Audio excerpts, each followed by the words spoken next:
Sportnuus vanaand. 'n Totaal van 72.000 buitelanders is van die begin van verlede maand af van Suid-Afrika na hulle lande van herkoms gerepatrieer of gedeporteer.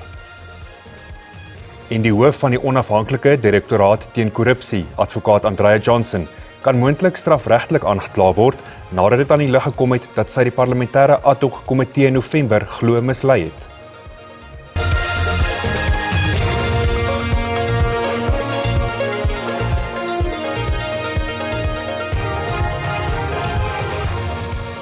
Goeienaand en baie welkom by die Afrikaanse nuusbulletin.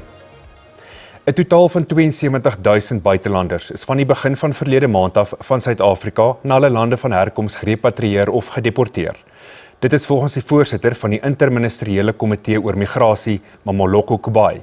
Sy het gepraat by 'n media-konferensie in Pretoria oor kwessies rondom die koördinering en veiligheid van die repatriasieproses. Vandag se media-konferensie volg amper 'n maand na die landwyse 30 Junie betogings teen ongedokumenteerde buitelanders. Duisende buitelanders het in die aanloop tot die optrede en daarna na hulle onderskeie ambassades en repatriasiesentrums gestroom om na hulle lande van herkoms teruggestuur te word. Kubai sê die getalle het die afgelope tyd aansienlik afgeneem en dat daar besluit is om werksaamhede by die grootste repatriasiesentrum in Messina in Limpopo af te skaal. Die sentrum het aanvanklik voorsiening gemaak vir die verwerking en tydelike huisvesting van 20.000 migrante. Dit sal van 1 Augustus verminder word na 1.500. The Border Management Authority has processed at all its ports of entry 72,906 repatriations for the period between 7 June until 14 July. For various nationalities, inclusive of what has been processed at the TRPC. So this would be those that have traveled through their airports, airport, and then those, so it's land and air that has been affected. Kubai het beweringe ontken dat menseregte skendings plaasgevind het gedurende die verifiering en deportasie van ongedokumenteerde buitelanders by tydelike repatriasieverwerkingssentrums. Hy sê 1 buitelander is dood tydens die operasie en dat die polisiewaghond Opo die voorval ondersoek en binnekort 'n verslag daaroor sal bekendstel. We have also noted continued concerns or even articulations publicly raised by certain sectors in our society regarding the humanitarian situation in the Musina Temporary Repatriation Processing Center. Once again, we want and we would like to reiterate that government and social partners have been coordinating assistance to vulnerable foreign nationals affected by recent tensions and displacement. Kubai sê groot vordering is gemaak met die regering se 5-puntplan om Suid-Afrika se grense te beveilig, migrasie te bestuur en wet en orde te handhaaf, wat verlede maand deur president Cyril Ramaphosa aangekondig is.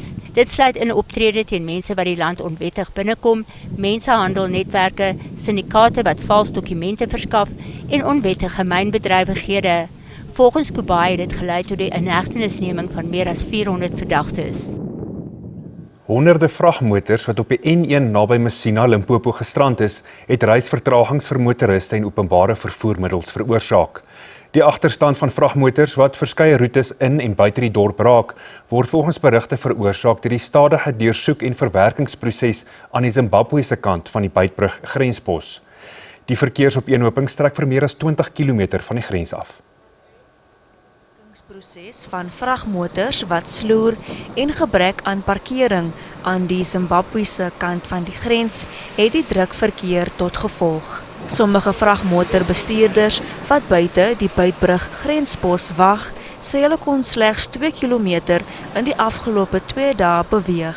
As you can see it during the night mainly, we are afraid because there is no security and also to buy food. It becomes a problem because you have to leave the truck here, go to town. So it's a very big problem. Die grensbestuursowerheid meen hy en die Zimbabwese grensowerheid probeer oplossings vir die kwessie vind. Buitelandse burgers word intussen steeds by die Messina repatriasiesentrum verwerk. Die Vereniging van Staatsamptenare in die Noord-Kaap sê bedankings moenie staatsamptenare wat van finansiële wangedrag, wanadministrasie of korrupsie beskuldig word van aanspreeklikheid beskerm nie. Die vakbond het kommer uitgespreek oor beweringe dat meer as 30 werknemers van die provinsiale regering bedank het voordat leefstyl-audits op hulle ondergaan kon word. 'n leefstyl-auditproses vir meer as 500 Noord-Kaapse staatsamptenare wat in 2025 begin is tot in Maart uitgestel. 367 audits was suksesvol afgehandel, terwyl 216 amptenare versuim het om nodige finansiële besonderhede in te dien. Nadat die provinsie in April van die jaar vir nie nakoming uitgewys is, het 33 werknemers glo bedank voordat hulle ondersoek kon word. Die vakbond PSA het swak bestuur hieraan toegeskryf en eis dat regeringsstelsels verbeter moet word om die voorvalle te voorkom. We are saying, as PSA, if governance is right, that before there is any form of corruption, things will be picked up on time, timeously, and there should be interventions. Politieke partye in die provinsie sê dissiplinêre en strafregtelike stappe moet geneem word teen diegene wat by sulke beweringe betrek word om te verseker dat fondse van die staat beskerm word.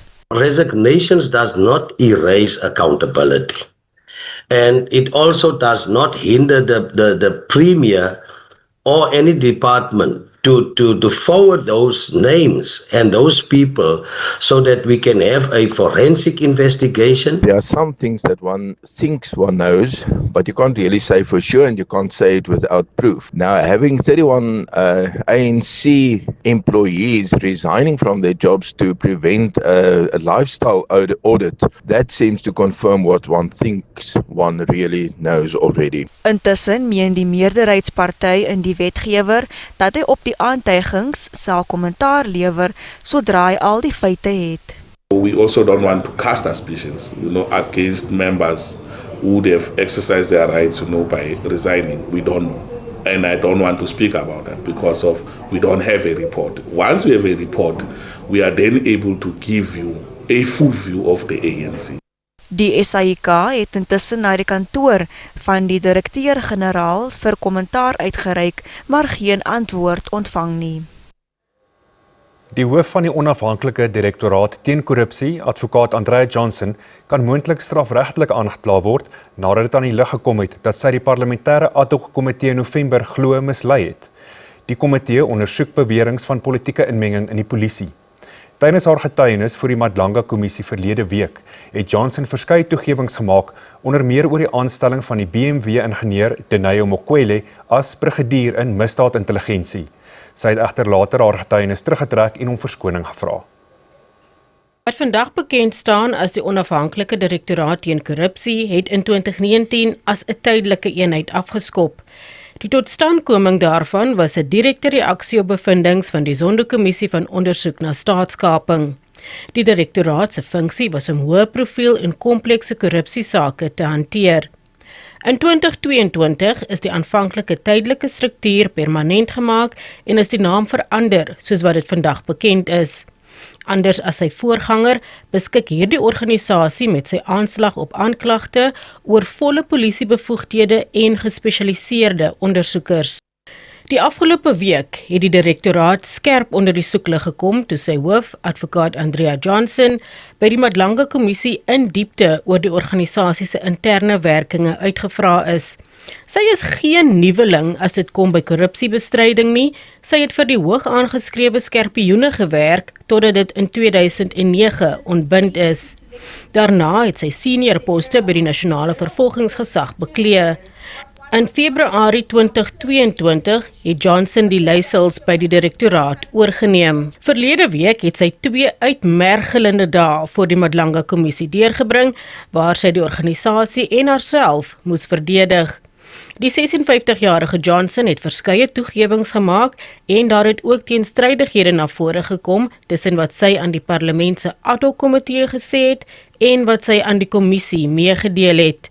Sy het aan die kommissie gesê dat sy 'n verwysingsbrief van die kantoor van die minister van polisie ontvang het.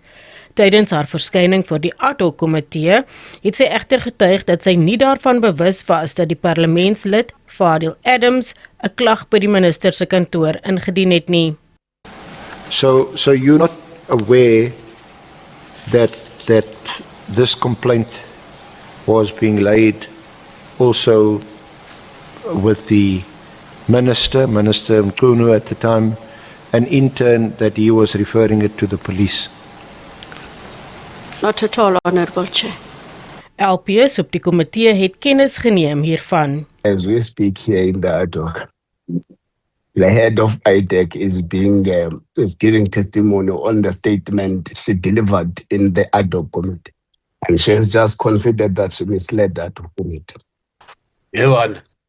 Hence, I said I'm going to open the case tomorrow. As we speak Thank now, you. the entire statement and the questions you have asked here in the committee are on are flighted in the commission. She's being grilled about them. She has considered. Zelene Merrington, Parlement.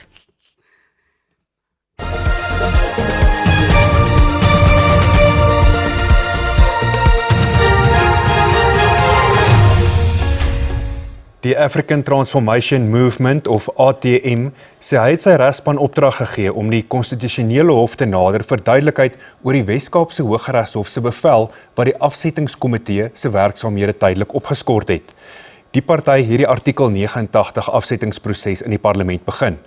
Woordvoerder Zama Ntsona sê daar moet duidelikheid wees oor die omvang van die hofbevel en wat dit vir die voortsetting van die afsettingsproses beteken, hoewel die interdik dit duidelik stel dat dit van toepassing op openbare sittings en getuienis is. In Kaapstad is 'n 37-jarige man in hegtenis geneem vir die moord op die DA-raadslid Sinovoyo Diokwe. Diokwe is verlede maand in Dunoon doodgeskiet nadat sy glo geweier het om beskermingsgeld aan 'n kriminele syndikaat te betaal. Sy was op pad huis toe na die OVK se registrasie naweek toe sy vermoor is. Die Wes-Kaapse polisiewoordvoerder, kolonel Andrei Trout, sê die verdagte is tydens 'n gesamentlike misdaad-intelligensieoperasie in Parklands aangekeer. Die polisie het ook beslag gelê op 'n voertuig wat glo tydens die moord gebruik is, asook 7 selfone. Die verdagte sal na verwagting môre in die Kaapstad Landdroshof verskyn op aanklagte van moord en afpersing. Inwoners van Kalvinia in die Noord-Kaap, wat al jare op die behuisingswaglys is, sê hulle word oorgesien sodra die huise voltooi is en aan begunstigdes oorhandig moet word. Die storie volg na die breek, bly by ons ingeskakel.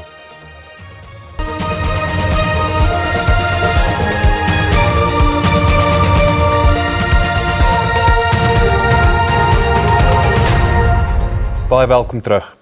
Inwoners van Kalvinia in die Noord-Kaap, wat al jare op die behuisingswaglys is, sê hulle word oorgesien sodra die huise voltooi is en aan begunstigdes oorhandig moet word.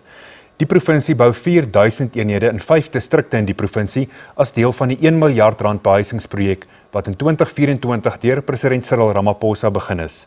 Maar die vordering is stadig met administratiewe vertragings en kontrakteurs se wanprestasie.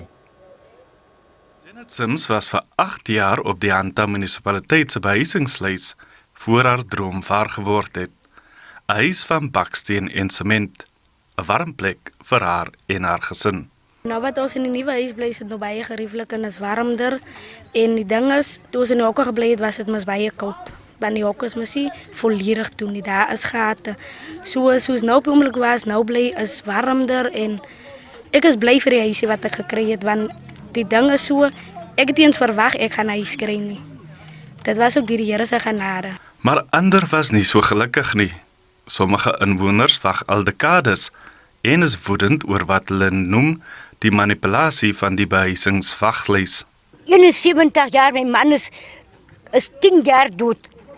Maar in die tyd het ek huis aansoek gedoen vir huis. Hulle sien die kaas van my sien, hulle sê ek is beskik vir huisie. Hulle het saamgestem. Ek gaan 'n huis kry en Tasneem Botman. Sy is 61. Het niks gebeur nie. Hulle ry verby. Toe hulle die huise uitdeel, hulle laat weet nie vir ons nie. Maar die Anta munisipaliteit sê hulle het geen amptelike klagtes ontvang nie en geen ondersoeke is geloods nie. Daar was beweringe geweest en ek dink 1 of 2 briewe het ons ontvang van mense wat gesê het hulle was net afgehaal en al die klasse. So was daar ondersoek in daai? Daar was nie ondersoekie, want baie van die mense het nie na vore gekom nie. Ek weet nie of daar iets voor ons op pad is. Daar is uitdagings en daarom ons het seker gemaak dat ons die kapasiteit van onze contracteurs opskerp. Ons het meer contracteurs appoint. Aanvankelijk was het 19, het staan op 24. En ons hoopvol dat onze contracteurs baie meer ernstig sal van die behuisingsnood van onze mensen. Die Anta munisipaliteit is 270 eenhede toegeken as deel van die behuisingsprojek van 1 miljard rand. Die laaste eenhede word tans gebou. Die behuisingsnood bly groot in die dorp en reg oor die provinsie. En diegene in nood hoop dat hulle eendag die voorreg sal kry om hulle eie huise te besit. Ulrich Hendriks, SAIK nuus Calvinia, Noord-Kaap. Die auteurs van die Kaaps Woordeboek sê hulle hoop dat daar meer letterkundige werk in hulle dialek sal verskyn. Die Woordeboek bevat kleurvolle uitdrukkings, definisies en spelling in Kaapse Afrikaans. Die Woordeboek was 'n liefdestaak van 5 jaar wat deur 'n groep dosente saamgestel is om die ontstaan van die taal onder slawe vas te lê. Die samestellers sê met die taal wat voortdurend groei, sal die Woordeboek stelselmatig uitgebrei word. The way that you find uniqueness in Kaaps is J. Het komt met Javanese uit, maar J is nog altijd gebruikt. Baie mense sê mos is 'n platwoord. Maar is eintlik 'n historical thing that came through. Kaaps is waarskynlik die oudste vorm van Afrikaans wat die Britse kolonialiste Kitchen Dutch genoem het. Uiteindelik wat ons 'n stap na justice toe vir ons as sprekers, dat ons kan nou op ons siele werk, dat almal die negativiteit wat ons ondervind, dat eintlik dit is niks, want ons eintlik het 'n taal. Nou, die sprekers weet, daar is 'n woordeboek, okay, nou hoe skryf ons in Kaaps? Dit gaan nie daar bly nie, jy weet, dit gaan groei en sy naadheid bars, en dan, ja, dan gaan ons sê, die ding is 100 en duidelik, al die pad. Nou wat die skrywers en die sprekers skryf in die taal, kan jy eintlik sien, die taal is rule-bound, daar's reëls hier so, het is 'n systeem, het is nie net so 'n by the way ding hier, you know, is hier 'n laag vorm van spraak, you know, so ek dink dit is belangrik. Werkswinkels oor Kaaps word nou landwyd by universiteite aangebied. Ons studente kan dan nou leer uit die ondervinding van mense wat wat Kaaps ontwikkel het, die korpus saamgestel het, en dis 'n ontwikkelende korpus. Awe, Massekind en Naai my broer is alombekende uitdrukkings wat in die Woordeboek opgeneem is. Die skatkis van die geskiedenis van die welleidende taal het baie te bied aan die moedertaalsprekers en diegene wat in die taal belangstel. Ulrich Hendriks, SAIK nuus Kimberley, Noord-Kaap. Die Suid-Afrikaanse vroue sokkerspan Banyana het in Casablanca in Marokko aangekom vir die Vroue Afrika Nasies beker toernooi wat vanaand afskop. Die sport en die weer volg net hierna, bly by ons ingeskakel.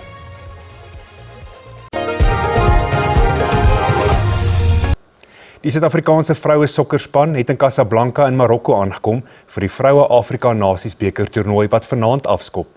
Banyana is in groep D saam met Tanzanië, die Ivoorkus en Burkina Faso. Die span sê hulle is gereed vir hulle openingswedstryd teen Tanzanië môre aand om 7:00.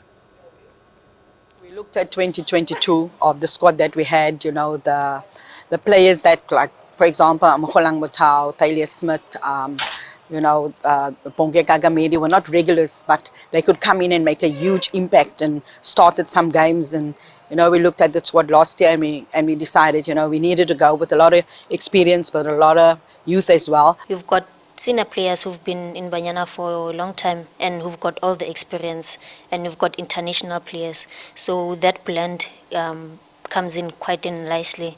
So everyone knows what is at stake. We're all working towards one goal.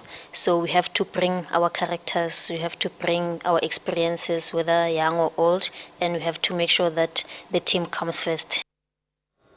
En dis dan al vir vanaand, 'n mooi en 'n geseënde nuwe week. Totsiens.